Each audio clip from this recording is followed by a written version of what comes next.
Chris Prophy, musically obsessed. Chris Prophy, musically obsessed with vinyl CDs and cassettes. Chris Prophy, musically obsessed. Oh yeah! I want to talk about Metal Church today. They have a new album out that came out the end of May of 2023. I've been sitting with it for a while, so I wanted to talk about it. It's, of course, called Congregation of Annihilation. Now, this is their 13th studio record. I've liked Metal Church for quite a while. I've seen them live. I think they get forgotten. And the main reason is the inconsistencies in the vocal department. Now, let's talk about this for a second, because they have a new vocalist on this album, because unfortunately Mike Howe passed away in 2021. Metal Church started with the singer David Wayne, who sang for a couple records. Then Mike Howe came in and sang for a couple records. He left. David Wayne came back, I think, for one more album.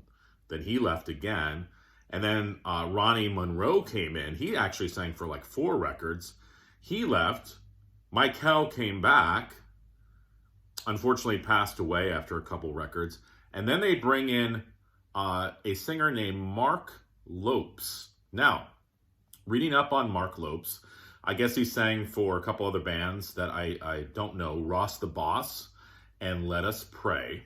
And now he's the front man for Metal Church. All right, so what sort of solidifies and grounds Metal Church is their guitarist, Kurt Vanderhoof, who has, of course, been there since the beginning. Now, this new album has 11 tracks, and that includes 2 bonus tracks. So that's the front of the CD. That's the back. I'll just kind of show you the packaging real quick here. This is another release on Rat Pack Records. The last few albums by Metal Church have been on Rat Pack Records. You know, you got the lyrics inside. And I know that this, obviously came out on vinyl as well. And Rat Pack Records does a really good job of putting, some great packages together as well. So I would definitely check out their website. So here's the thing with this album.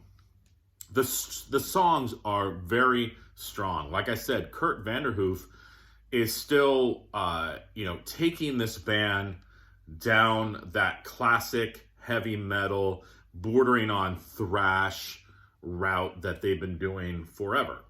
Okay? The songwriting is still there. Some highlights of this album. I love Pick a God and Pray. That's a great song. Making Monsters is cool. Say a Prayer with 7 Bullets. All That We Destroy. I even like the 2 bonus tracks. My Favorite Sin and Salvation.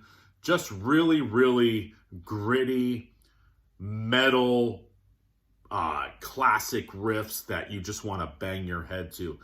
My only complaint with this album is the singer. Now, I don't mind his vocals on most of the songs, but there's just something about his vocals that's a little jarring at times. I think it's sometimes his pronunciation of certain words. I feel like he goes up for this scream of his a little too often. I almost like when he's singing more in his lower register. I think the thing is, too, myself, and if you're a Metal Church fan, we've been spoiled by the vocals of Mike Howe. I mean, Mike Howe had a phenomenal voice. And as I'm listening to this album, it's like, I almost wish I could have heard it with his vocals. And this is, and again, this is really nothing that negative about Mark Lopes' voice. I'm not saying it's terrible. It's not. And he definitely has his own style, which I think Metal Church was going for. It's sort of like when your lead singer leaves, you almost want to reinvent yourself. And I think reading some articles about this, that's what Kurt wanted to do. He wanted it to be a new beginning for the band. So you don't want somebody to sound just like Mike Howe. Unfortunately, in our heads, we have his voice And it's like we want to hear that style on this album.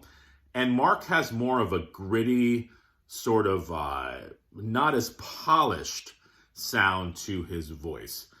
You know, it's probably, and every time I listen to this album, I really like it. It's just in the back of my head, it's like one of those things where, like, I wish Mike was singing. But other than that, it's a very, very strong release. I would love to know your opinions on this. I mean, Metal Church still releasing records. And this is a quality record. As I said, I think the one thing that detracts from Metal Church is just been their inconsistencies in the vocal department. But still, a very strong record. If I was to rate this out of 10, I would probably give it, I'd give it a strong 8. And this would have been in the 9s, 9.8, 9.9, 9.99 to 99 to 999 if Mike Howe was there. But still, an 8 out of 10. It's a good release. I just miss Mike. All right, everyone.